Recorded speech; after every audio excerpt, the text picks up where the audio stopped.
Kráter sa čistí s určitou pravidelnosťou už od roku 1985. Minimálne raz za 5 rokov sa z neho na niekoľko dní stratí voda a narad prichádza striekanie stien a vyvážanie odpadov. Uvoľnili sme dolný odtok, trvalo to nejakých 12 hodín, odtok tejto vodnej hladiny.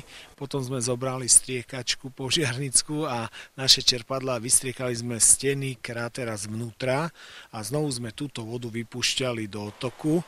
Teraz to vlastne stabilizujeme, vyberáme tú techniku naspäť. Počas celého uplynulého týždňa kráter čistili 4 pracovníci, vodou sa opäť naplnil cez víkend. Klienti ani nezistia, že sa niečo dialo, len podľa čistoty vody a podľa hladiny, kde už bude v podstate čistá voda. Našla sa aj zubná protéza, aj nejaké zlaté reťazky, jak som aj včera správal, prstenky, plavky. No a už teraz ľudia kultúrnejší, by som povedal, už takedy aj nejaké vedra, hrnce, také väčšie, uhadzalo sa.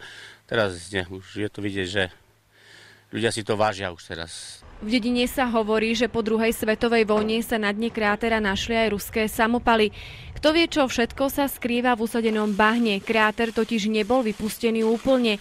To sa plánuje urobiť až na budúci rok v rámci projektu, ktorý by zabezpečil aj istý tok finančných prostriedkov. Sú tu nejaké námety z histórie a z minulosti, ako dať tomu raz pôvodného krátera, čiže ten odtok by nebol schovaný v zemi, ale bolo by okolo krátera urobený prstenec z drevených nejakých nádob, takých nejakých odtokových rúr, kde by sme v podstate chceli to dať do štádia ako turistickej atrakcie, tak to poviem, ale v pôvodnom stave. Nevylučuje sa, že bahno z krátera môže mať blahodárne účinky na ľudský organizmus.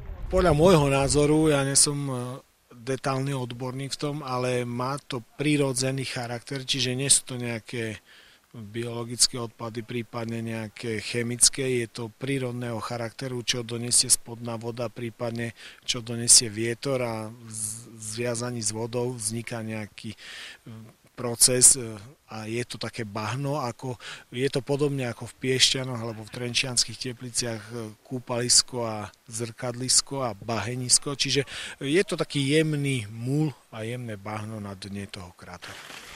Čistenie krátera si nenechali ujsť náhodne okolo idúci turisti či hostia kúpeľov. Starší obyvatelia Ružbách si už na túto atrakciu zvykli a vnímajú to ako klasický proces.